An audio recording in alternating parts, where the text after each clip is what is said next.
All right. Well, let's get started. Thank you so much for joining. I'm going to talk about practices of an agile developer. But before I get into this topic, I'll share with you a little story that really resulted in what you're seeing the image up there.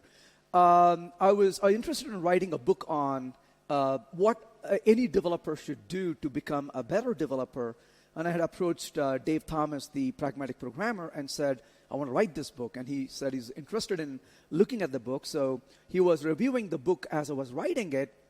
And one of the things I wrote in the book was I tried to imagine things and fantasize and visualize things.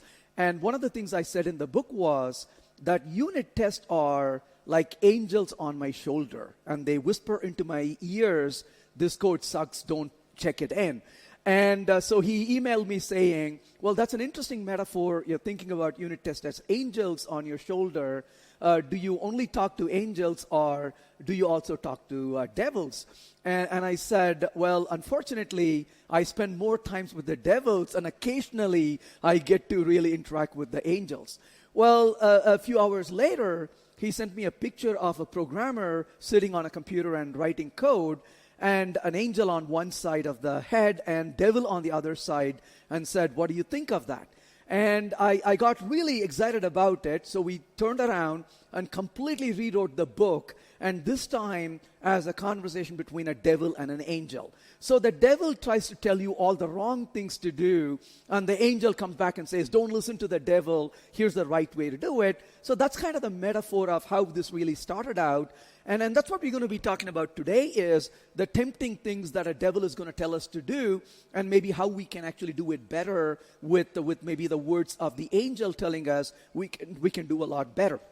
So we'll talk about a few different areas depending on how much time we have with us, and I'll cover certain aspects of it to think about how we can become better, as an organization, as a team, as an individual. How could we do better in developing software?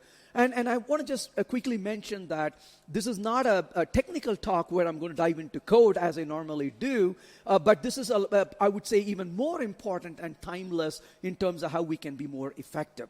So the first question I would want to start with is, we as a industry have jumped on this bandwagon of agile development. Every company in the world wants to claim that they are being agile.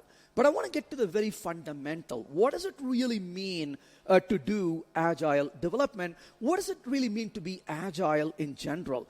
And I want to say that really comes down to, at the very root, I'm going to say agile development is feedback-driven development. And that is really what we are after when it comes to agile development, is to really be using that feedback loops to learn from our experience and get the feedback on what we want to do and come back and improve on what we do. That's basically the idea of agile development. And in fact, if you really think about it, humans are built this way. If I blindfold you and ask you to walk, you're going to be bouncing across the wall, isn't it? Because we use the feedback as we walk every day to know whether we're going in the right direction. When you're driving an automobile, even if you were to put in a cruise control today, you still are using the feedback to know if you're steering properly. That's, again, we are driven by feedback. Well, that's exactly what we want to do when it comes to developing software as well. But we want to be really continuous in doing so and not episodic. The more frequently we do things and incrementally we do things, the better it is for us to get the results. The less frequently we do and a larger bulk, the less effective we really are. That is something to think about. And then going back to the fundamentals of Agile Manifesto, the group of people who got together to think about a different way of writing code, and it's really hard to believe it's been more than 20 years since that happened, actually. And they said individuals and interaction is more important than process and tools. Unfortunately, if you look at the industry today, we tend to focus on the very thing they told us not to focus on. We are interested in process, we are interested in tools today, but we should really shift the emphasis on the individual interaction. A working software over comprehensive documentation. I think they really missed a word in there. I would add the word relevant working software. We don't just want to create a working software. We want the software to be relevant as well. That's very necessary. And of course, collaborating with customers and responding to change as well. So in that spirit, I mentioned the devil and the angel as arguing with each other. We're going to talk about a few select practices here today. The first thing I want to talk about is when it comes to agility, what can we do to get better? And a lot of us talk about, scrums and stand-ups and backlogs and all of that. But I think there's something very fundamental to really think about. And to just begin to this agility, what matters really large, what influences what we do.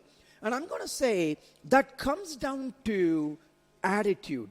And if you really think about how we interact with each other, how we respond to each other, at a very fundamental level, if we have as a team and as an individual, if we have the right attitude, things become a lot easier. If we don't have the right attitude, then things become really, really hard.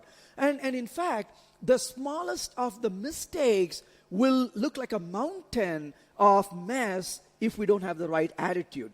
And the worst of the blunders would look insignificant if we have the right attitude.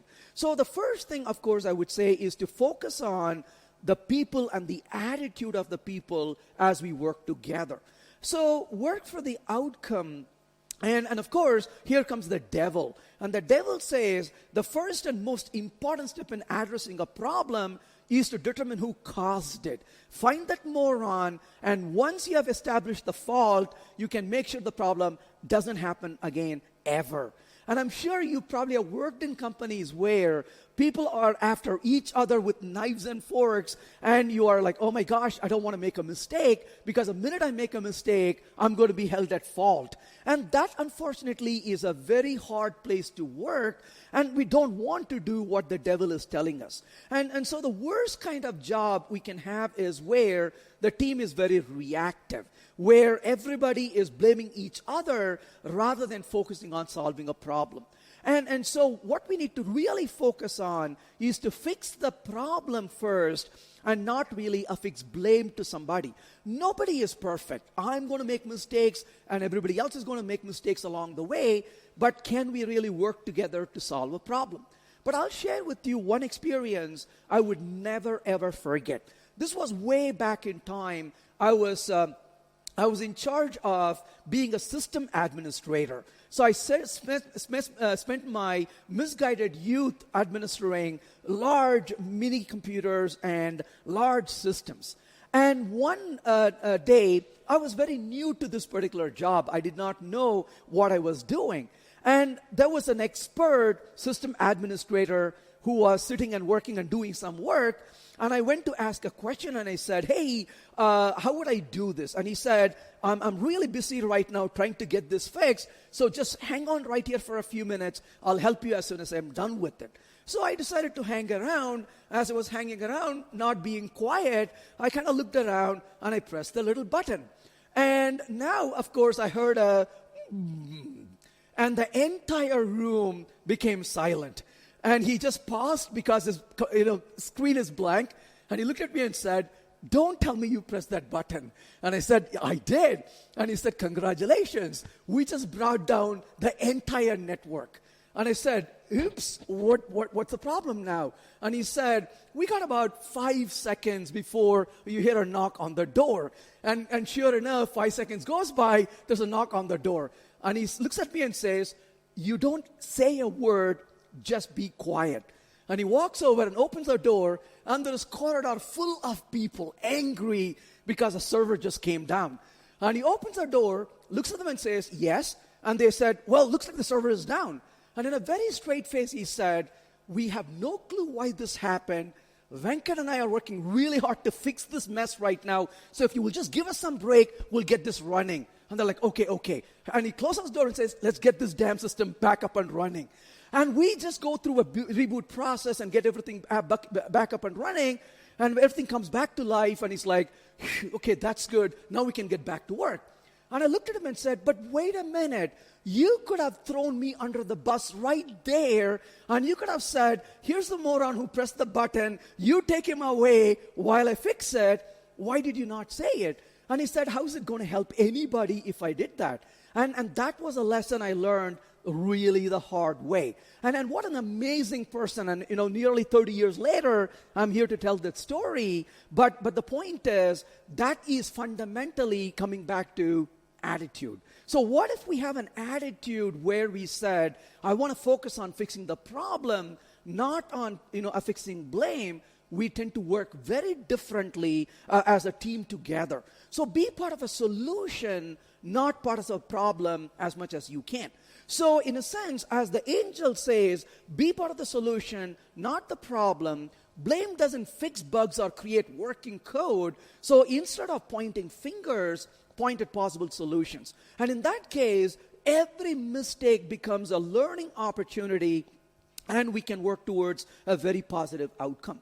Now, of course, it is not my fault is really rarely true, because we all are part of the system, and it's quite possible that we contribute in some way as well. And it's all your fault is equally not accurate either, because you are really part of other systems as well, so we have to collectively work with each other.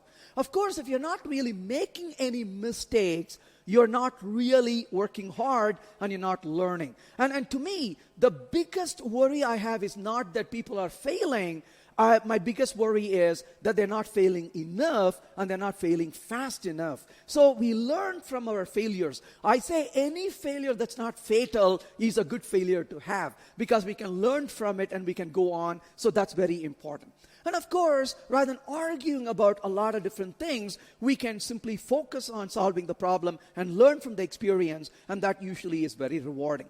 Along the same lines, I would say, criticize ideas and not people. This becomes really hard sometimes because we get so tangled up in the current moment, we don't realize that now we are focused on the people rather than on really focusing on the concepts we are really trying to discuss about. Once again, here is the devil trying to tell us what to do, and it says you have a lot invested in your design. You put your heart and soul into it. You know it's better than anyone else's ideas.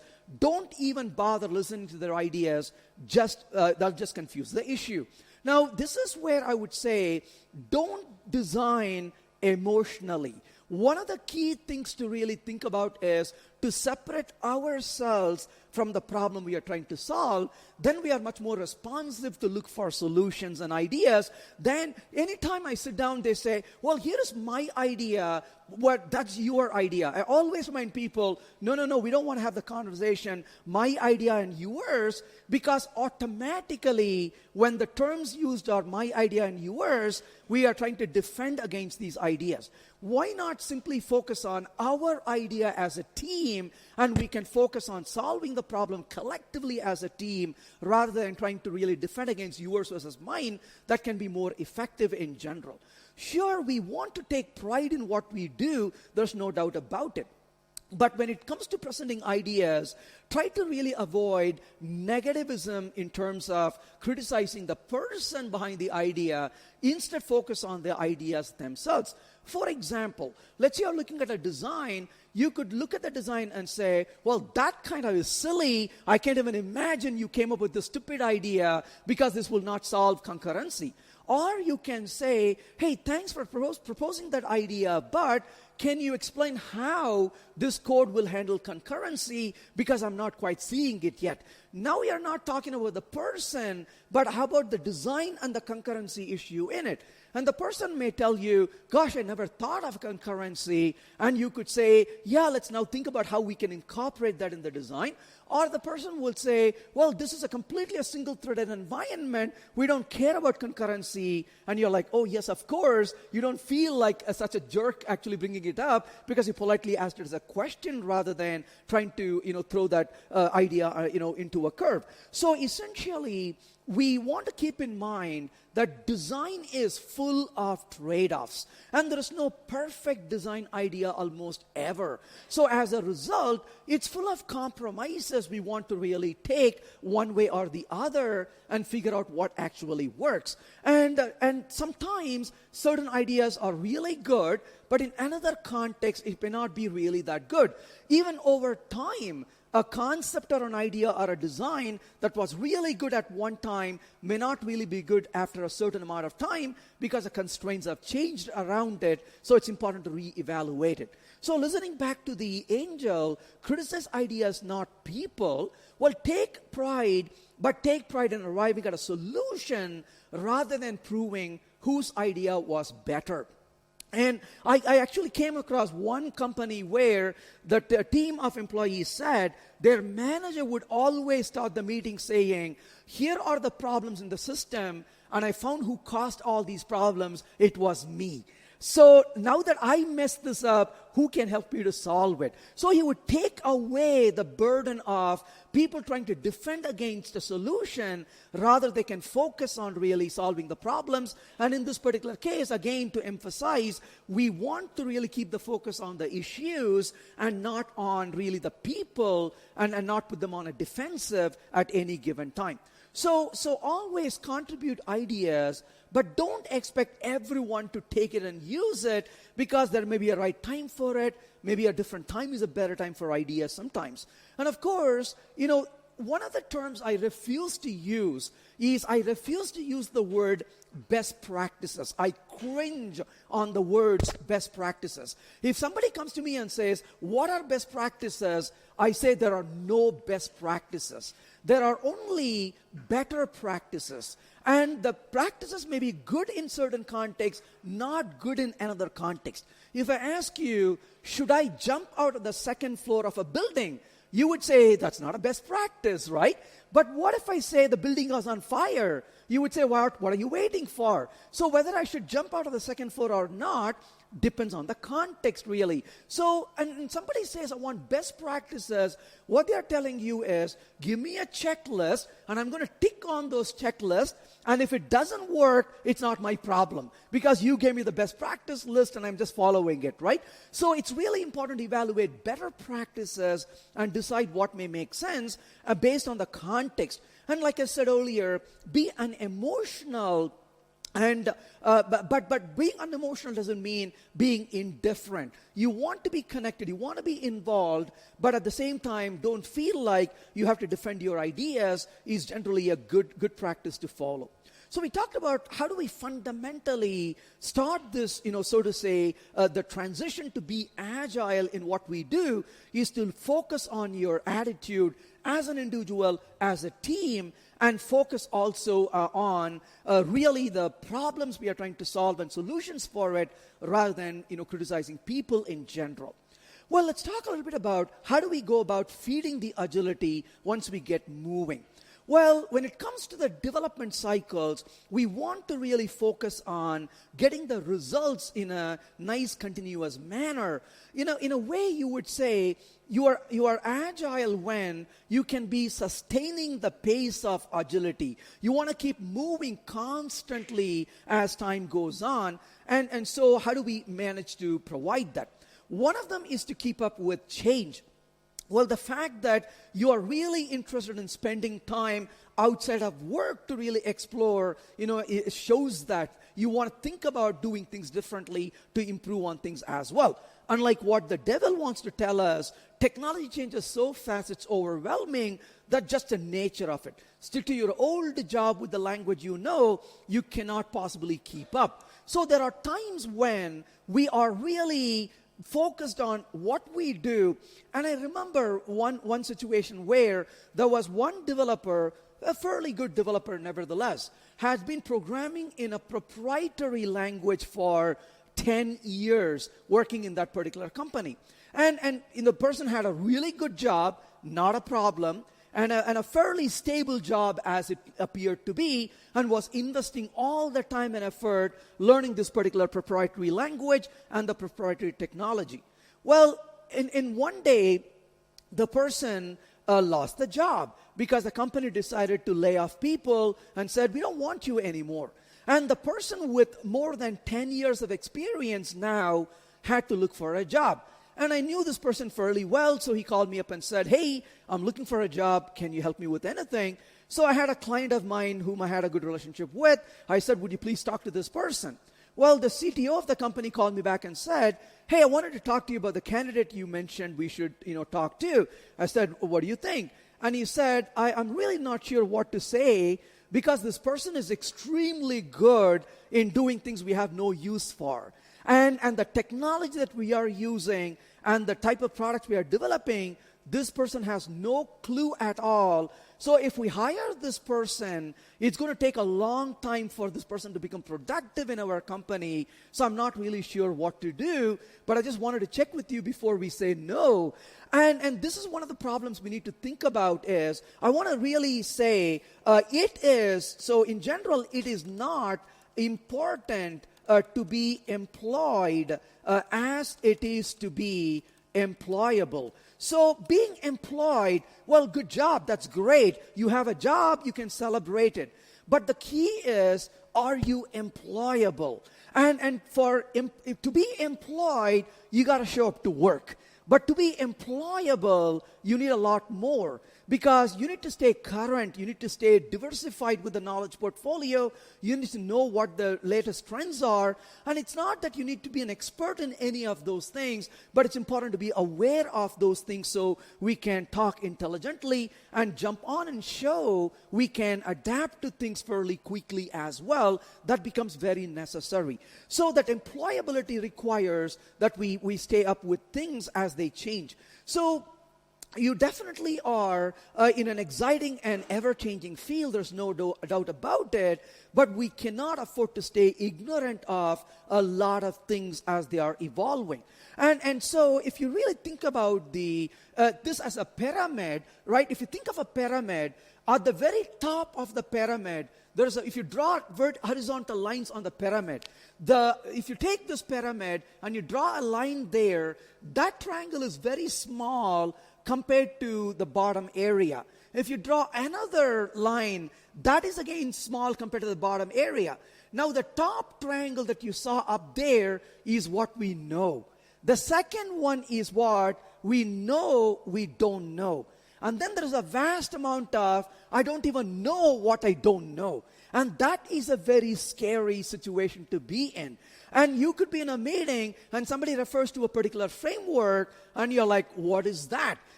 Honestly, right, I'll be absolutely open and honest about it. Somebody texted me 2 days ago and said, what do you think of this?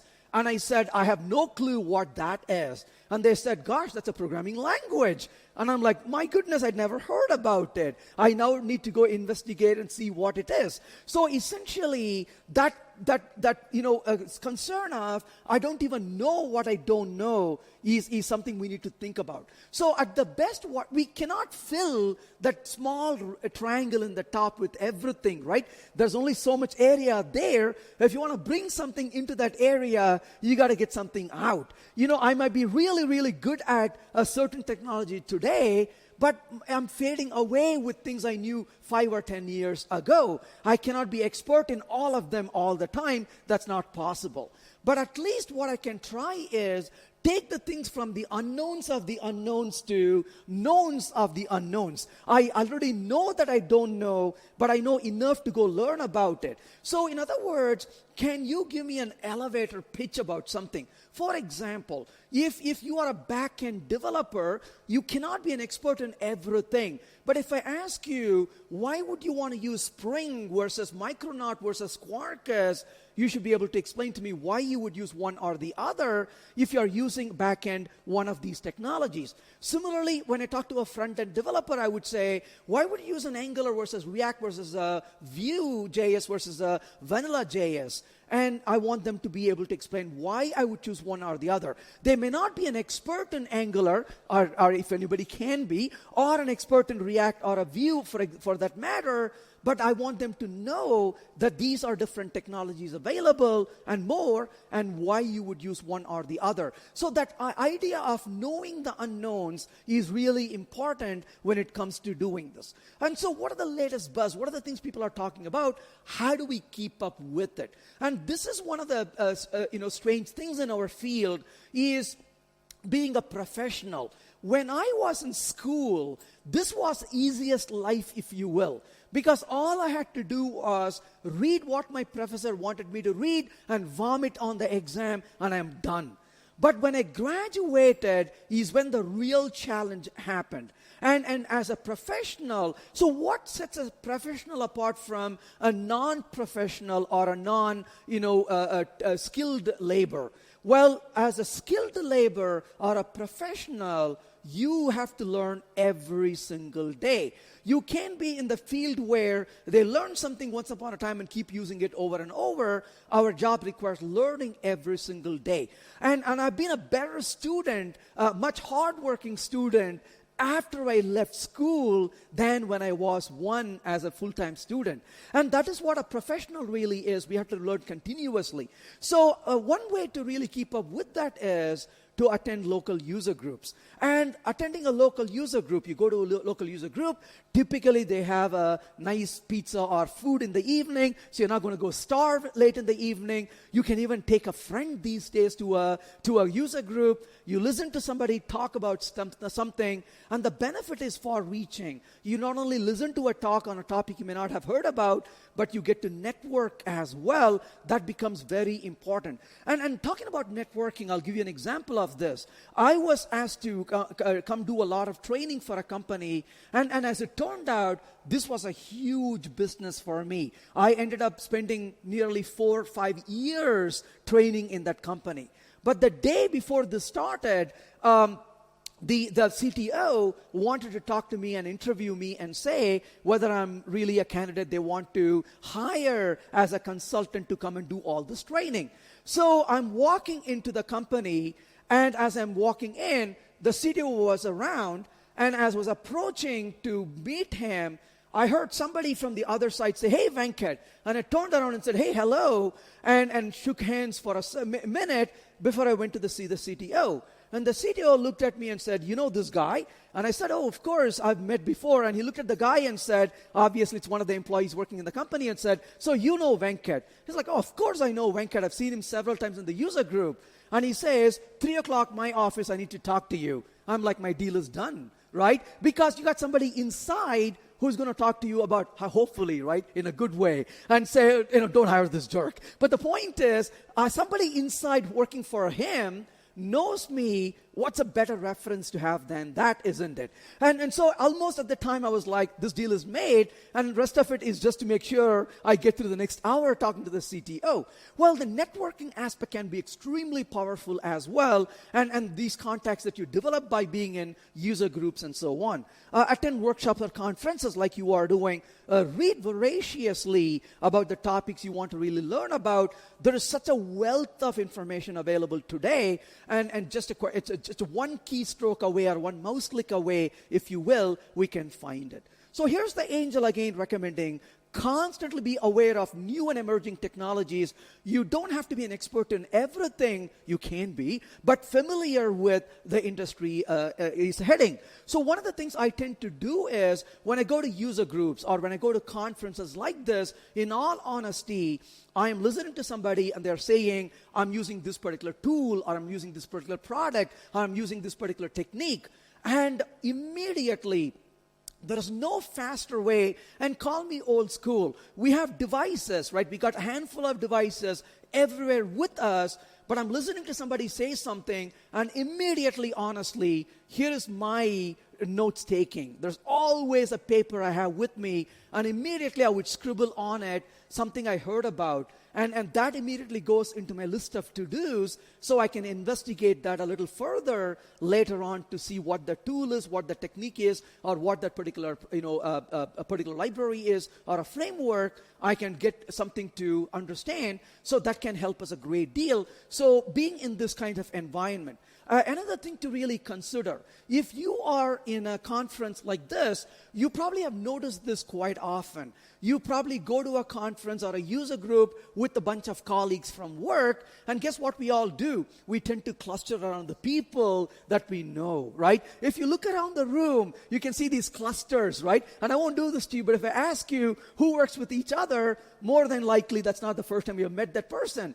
That's natural, right? Because we tend to sit along with people that we know about. But what if you were to spread out and sit with somebody you don't know at all? Well, that's a greater learning opportunity, because you get to hear about things that they are doing, and they get to hear about things you are doing. That's a nice way to learn from each other as well. So to diversify that knowledge portfolio, it can help a great deal as well. So don't try to be an expert in everything. We cannot be. But of course, you need to really understand a particular technology to be able to justify its use, or to justify not using it. When somebody comes and tells me they decided to move away from Angular to React, I always scratch my head. Did they understand either one of them if they're going to go from one to the other? So it's important to really understand what a purpose of a technology is and what it should not be used for. That's very important as well.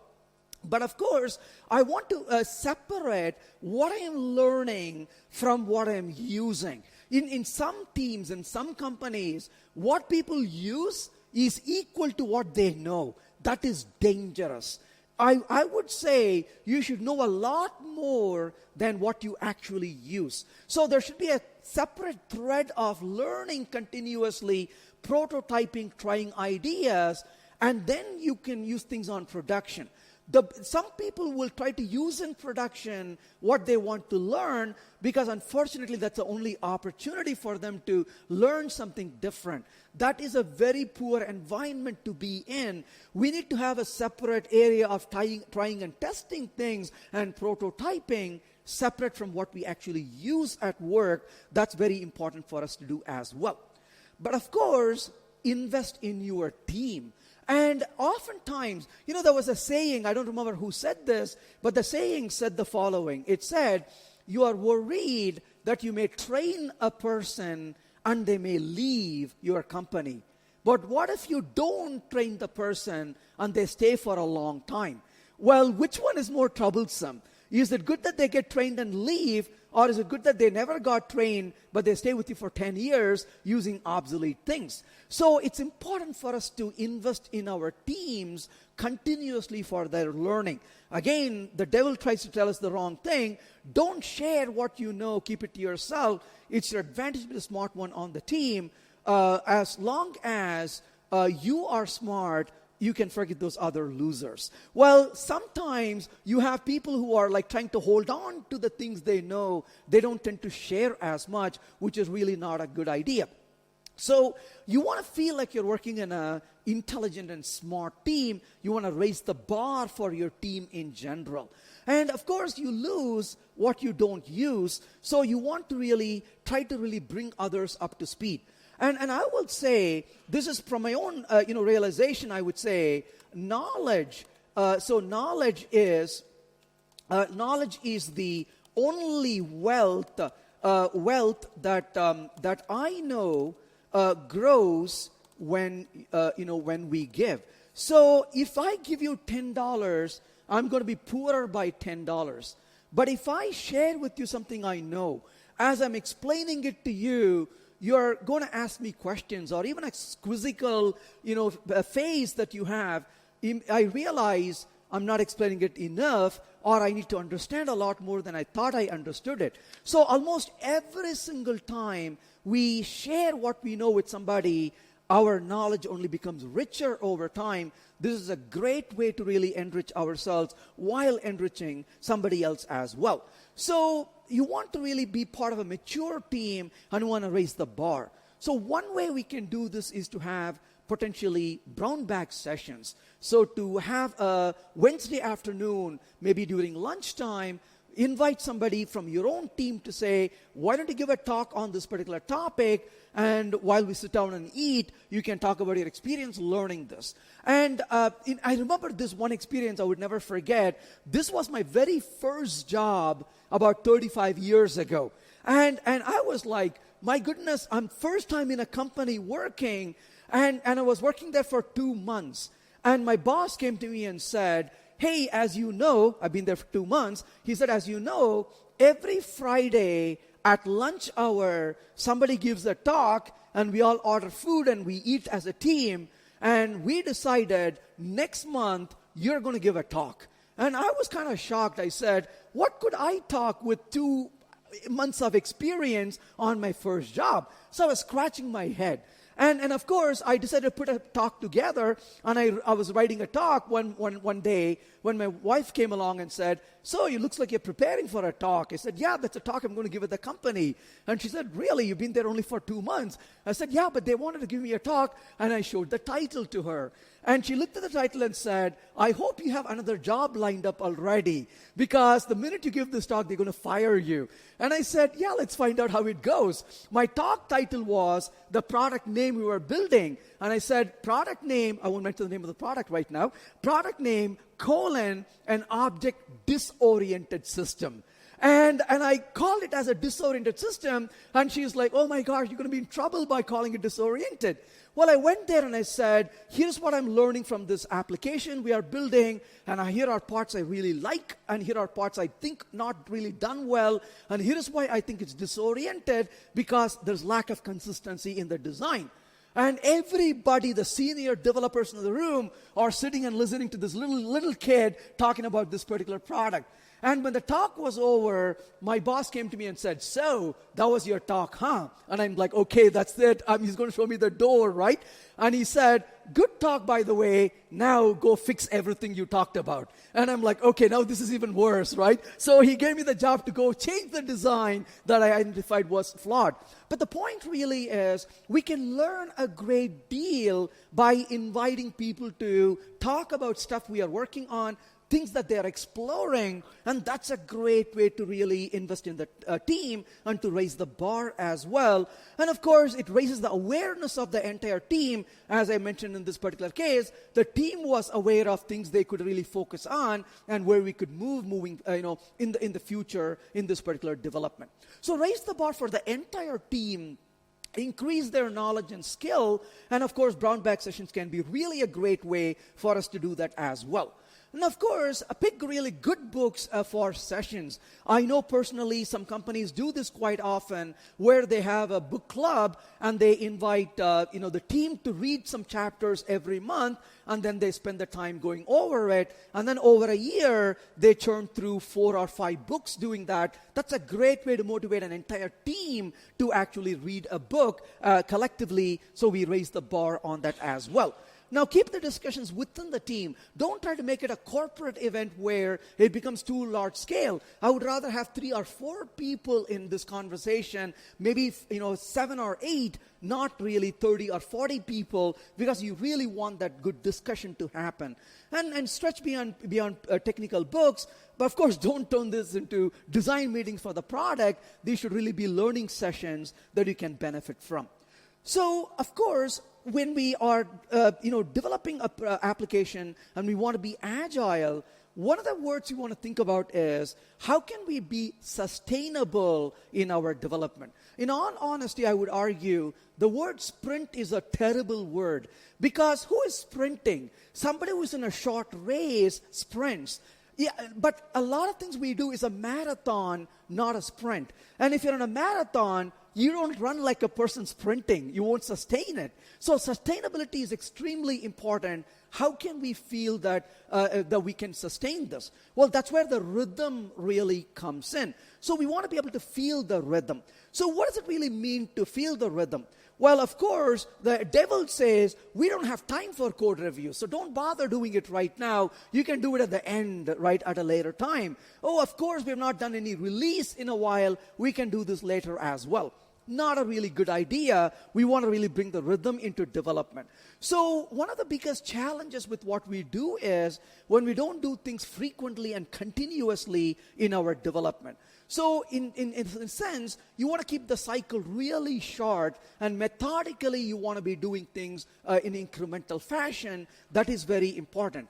Unfortunately, though, in a lot of companies, people come up with processes that work against us in a lot of ways. For example, some of you may be working in companies where they don't do any code reviews. In other companies, maybe they decide they need to do code reviews, but they have some interesting rules they have built. And they say, you will not push the code into production unless it's been reviewed. But nobody reviews the code. And one day they come around and say, you should push the code to production. But nobody reviewed it.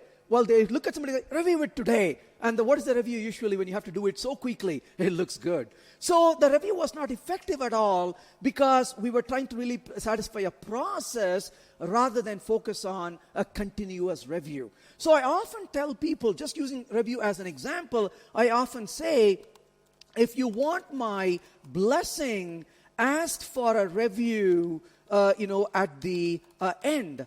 If you want my feedback, ask for it frequently. So the reason is, if you really want to be able to improve upon a change, you come to me and say, can you review this code? I need to put it in production.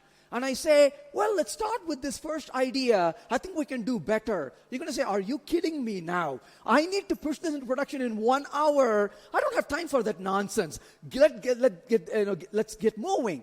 But you are working on a daily basis. You develop a design and say, can you review it? And I say, hey, let's think about this a little differently. Hey, no worries. I only wrote a little bit of it. We can turn around and change and improve on it. So the question is, do you want a feedback review incrementally? Do you, on the other hand, want just my blessing? Don't ask for reviews right now. Just come in the end and say, review it because we want to satisfy checkbox, right? Best practices. Do you have code reviews? Yes, we do. Checkbox. Well, but are we really doing a good code reviews? Has it been effective? Code reviews are really effective when the team members ask for reviews. And that is really the purpose of it.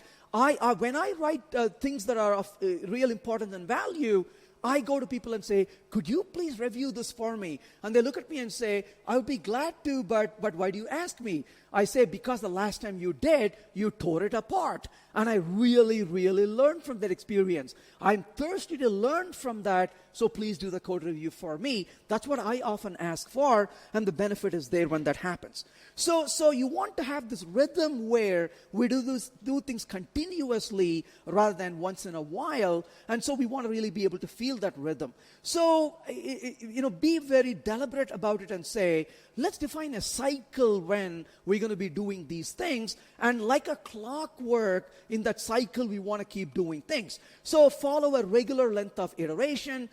Be comfortable with the iteration. Don't be forcing yourselves to a 1 week or 2 week or 3 weeks. Find what makes sense for your team. Keep it as short as possible, but not any shorter than that.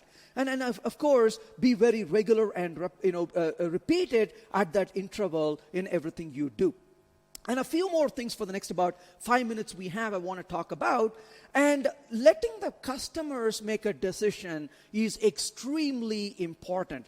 And I cannot emphasize this because sometimes we are focused on writing code. We forget our job is not to write code, but to deliver value to customers, to deliver a product. That is very important. So one of the most important decisions we need to make is what decisions we shouldn't really make. There are certain decisions that should be made by customers, certain decisions that should be made by domain experts. Oh, talking about that, I will tell you the funniest thing today, though. Most companies doing microservices. I just ran into a guy about a week ago, and he said they're building microservices and they're having a very hard time.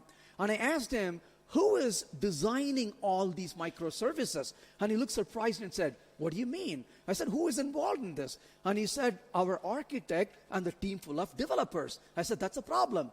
Where are the users? What are your domain experts? Where are your customers? So if you don't bring the domain experts, if your business analysts are not part of this, how could you be doing microservices? Because it's really geared towards a domain. It's not for programmers to get together and have a happy time together. So essentially, we cannot forget the users. We cannot forget the domain. That is very critical for us to be able to succeed in what we do as well. And then, of course, when it comes to designing, I tend to separate design into two phases, a strategic design and a tactical design. A strategic design is a very high-level idea. A tactical design, on the other hand, is more low-level. I don't dictate the strategic design to say, this is how things will be done. It's an idea. It's a direction. But when we start really writing code is when we begin to really understand, and software has what's called the observer effect. So if a design doesn't change along the way as our understanding changes, then the design is not very effective. So don't let the design dictate what you do. Let it serve as a guide in general to what you want to do. And just a couple of more things to wrap up. Estimation is really hard. Anybody here who enjoys estimation, right? But why is estimation so hard? We forget to realize estimation is really a guess. But when you give an estimate, others hear it as a commitment. So this is where we have to be very careful to say, this is purely an estimate, it's not a commitment. So one way we can reduce the risk of estimation is to never estimate bigger things. Never estimate what we don't know enough about. So never estimate at a story level. Instead, break a story into multiple tasks and estimate your tasks which are smaller, add them up and find out how much time it may take. And then come back and look at how you are good in estimation. If a team is consistently falling back in estimation, and if we don't change the way we estimate, that's called being in denial. And it doesn't really help us at all. So one of the key things is to never give a project saying, I'm going to get it done in a fixed time or a fixed cost.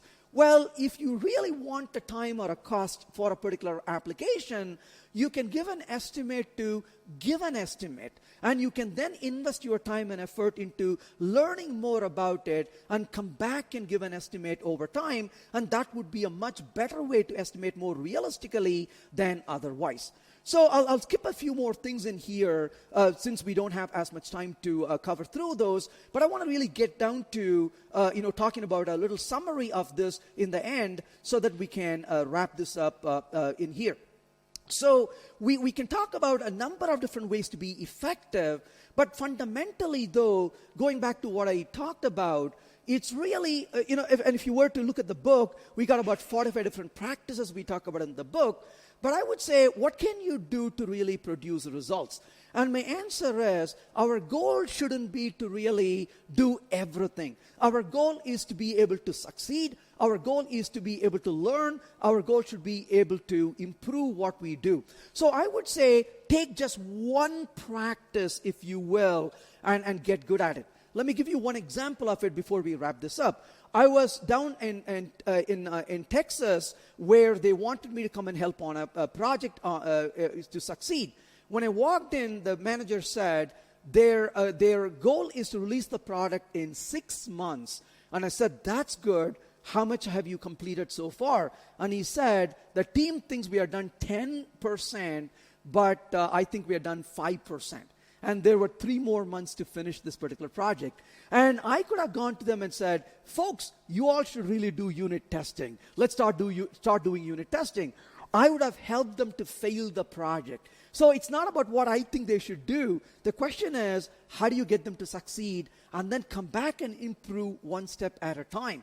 So we never talked about unit testing on this project, honestly. And the reason is, we had 3 months to get the first release out, and there is no way from the time they invited me to change all this around. So we looked around and said, what are the things we can actually do? And the answer to that is, what are our main problems? Once we found what our main problems were, we found solutions just to solve those problems. And as we went on, the team started working better. They gained confidence. Now we started introducing other practices over time. And over a 2-year period, we got a lot better than where we were. So the goal is not to do practices. The goal is to succeed and learn and to improve. So be incremental in making the change itself. Well, that's all I have. Hope that was useful. Thank you so much for joining.